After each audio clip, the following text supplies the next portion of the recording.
이 새벽에도 오신 여러분들, 기도하는 모든 간구가 하나님 앞에 연락되고 상달되어지는 은혜의 새벽 되기를 주의 이름으로 축원합니다.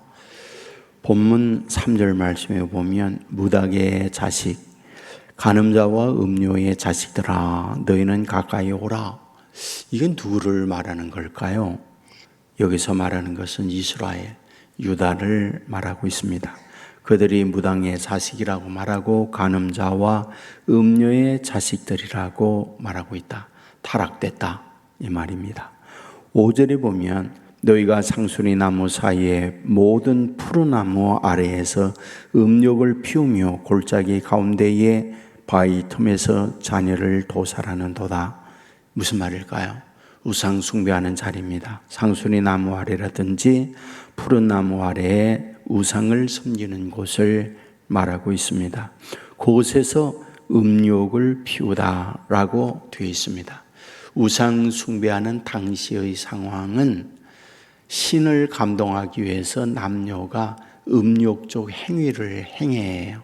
그래서 당시에 많은 제사장들이 여자였는데 그 여자들은 매춘하는 일을 합니다. 그래서 그곳에서 남자들과 음욕을 행함으로써 이제 하늘의 신이 감동해서 비도 내리고 농사도 잘 되게 한다. 이것이 당시 그 지역의 신들의 특성이었습니다. 그러므로 상수리 나무, 우상을 숭배하는 그곳에서 음욕을 피우라. 동시에 자녀를 도살한다 라고 되어 있습니다. 우리가 9절에 보면 몰렉에게 나아가 되어 있는데 몰렉 신이 어떤 신이냐? 그 자녀를 제물로 바치는 신이었어요. 우리가 어떤 제사를 드릴 때에 우리가 양이라든지 소를 제물로 바치는데 몰렉 우상에게는 자기의 자녀를 제물로 바치는 그런 일을 했다. 그러니까 당시에 얼마나 끔찍한 일이 벌어졌는가라고 하는 것을 말하고 있습니다. 여러분, 하나님을 떠나게 될 때에 하나님을 떠남으로 말미암아 나타나는 현상들이 많이 있어요. 그 가운데 하나는 도덕적 파괴입니다. 그러니까 부도덕해져요. 그러니까 양심이 마비되기 때문에 도덕적으로 망가져요. 에덴에서 추방했던 아담과 여러분 하와, 그리고 그 자녀 가인과 아벨을 보십시오. 최초의 살인이 아담의 아들에게서 일어나잖아요. 어째서 이런 일이 벌어질까? 하나님을 떠나게 될 때 나타나는 현상을 성경은 우리에게 말하고 있는 거죠.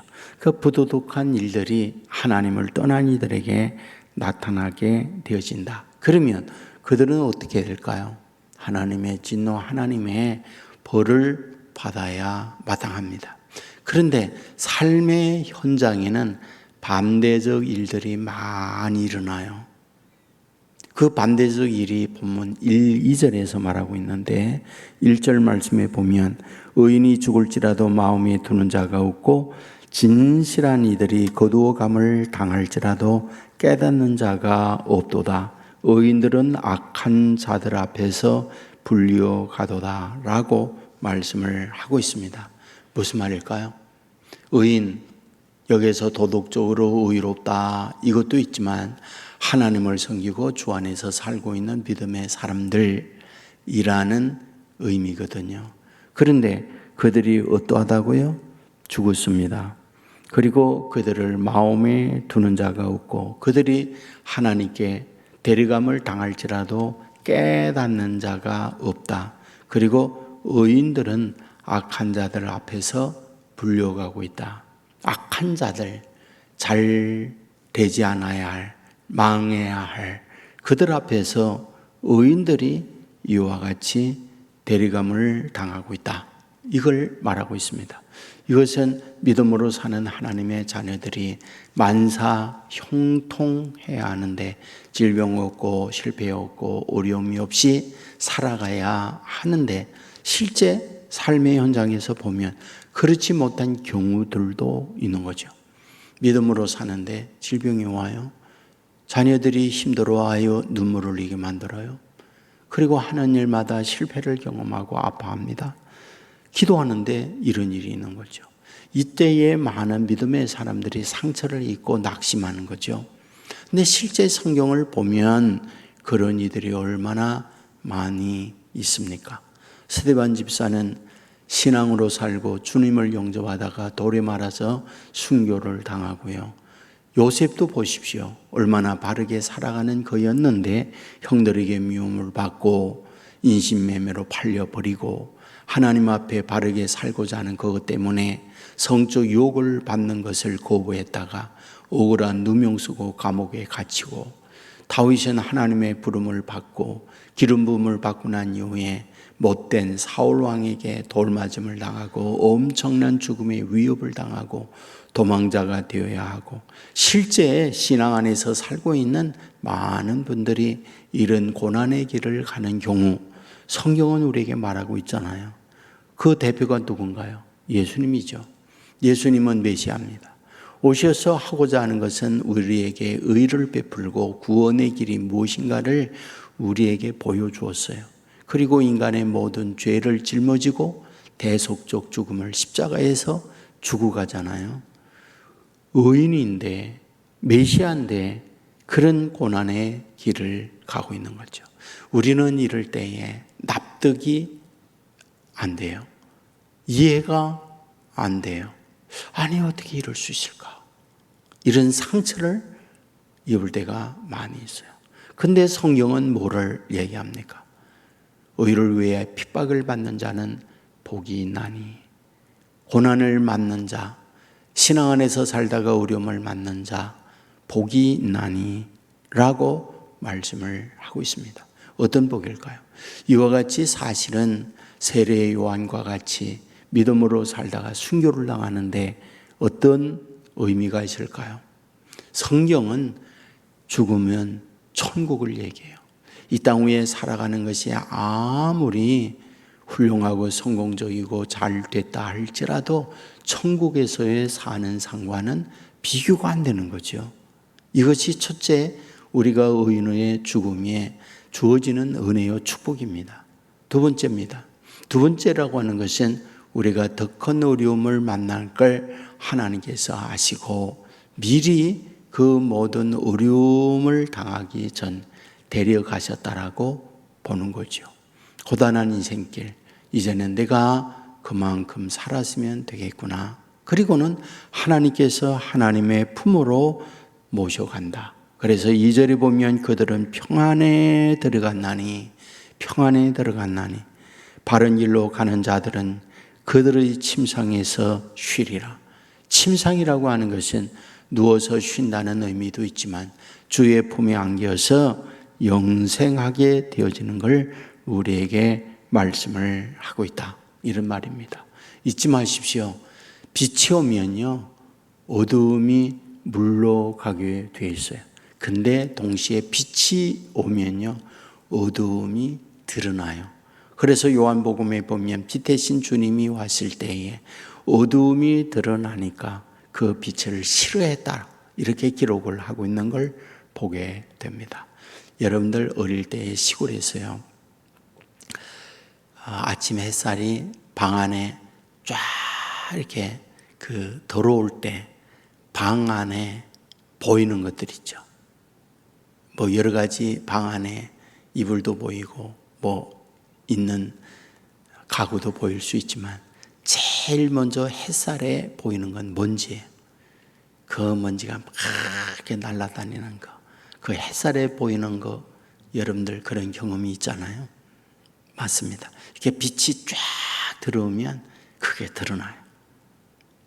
그러니까 이 의인의 빛이 악인들에게 비치면은 악인들은 싫어해요. 그리하여 이 땅 위에 살아가면서 의롭게 살아가려고 하는 믿음의 사람들이 많은 무시도 당하고 어려움도 당하고 고난도 겪습니다. 그건 삶의 현실의 원리예요. 어쩔 수가 없어요. 성경의 그와 같이 믿음으로 살아가는 거의 대부분이 그런 고난의 길을 다 가잖아요. 그런데 아주 중요한 부분이 두 가지예요. 하나는 하나님이 그 가운데 함께 한다는 거예요. 이게 첫째, 하나님께서 우리들을 향하여 말씀하고 있는 약속이에요. 두 번째입니다. 반드시 그런 고난이 두 가지로 끝나는데 이 땅 위에서 상선보락이라든지 권선징악이라든지 이거는 모든 인류의 역사의 보편적 일이에요. 그럼으로써 오늘의 고난과 어려움을 겪지만은 반드시 하나님께서 하나님의 자녀들로 하여금 다윗을 승리하게 하고 요셉을 승리하게 하고 그와 같이 하듯 하나님의 자녀들에게 기른 복을 반드시 허락해 주신다. 두 번째로는 하나님 나라에 가는 그날에 반드시 상급을 얻도록 만들어 주신다. 천국에서 이와 같이 의를 위하여 핍박을 받는 자는 복이 있나니라고 말씀을 하고 있는 것처럼 그 복에 대하여 반드시 우리에게 약속해 주시고 허락해 주신다. 이것이 이 땅 위에 고난을 당하는 하나님의 자녀들을 향한 우리에게 주시는 은혜요 약속이다 믿으시고, 또 우리가 신앙 안에서 살면서 왜 나는 이렇게 힘든 거야? 이런 일이 있을 수 있지만은 그것이 어쩌면 믿음으로 사는 자들에게 주어지는 하나의 하나님께서 함께하고 있다. 내가 믿음으로 살기 때문에 그런 고난 가운데 있다 라고 하는 것을 우리에게 느끼게 하는 현시들이라고 생각을 해요. 그러므로 감사하고, 그러므로 하나님 여전히 이 가운데 나를 기억하고 나를 바라보고 나 자신의 인생에 앞으로의 가는 길 이끌어 주실 줄 믿습니다. 이런 신앙 안에서 오늘도 승리하고 오늘도 아버지 앞에 감사하며 살아가는 저와 여러분 되기를 주의 이름으로 축원합니다. 기도하겠습니다. 하나님 아버지, 잠든 우리를 깨워주시니 감사를 드립니다. 이 땅 위에 살아가는 하나님의 자녀들, 믿음으로 살아갈 때에 고난이 있고 아픔이 있고 어려움이 있는 걸 보게 됩니다. 믿음으로 살아가는 자, 의를 위하여 핍박을 받는 자는 복이 있다 말씀을 하셨는데 사실 당하는 우리는 힘이 듭니다. 그러나 그 가운데 우리와 함께하고 우리를 보호하고 우리를 지켜주시는 줄 믿습니다.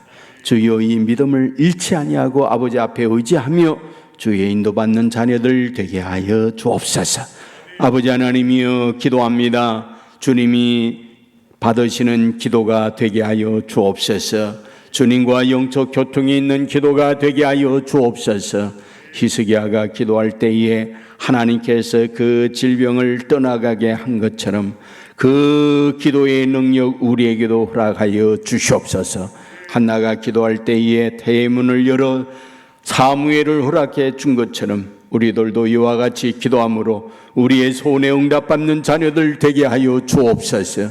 고난과 아픔을 만나고 있는 예수님 당시에 많은 사람들이 다윗의 자손이여 우리를 불쌍히 여기소서 외치게 될 때에 주님께서 눈을 뜨게 하고 걷게 하고 놀라운 능력을 베풀어 주었던 것처럼 이 새벽에도 이와 같은 마음으로 하나님께 간구하여 주의 인도받는 자녀들 되게 하여 주옵소서.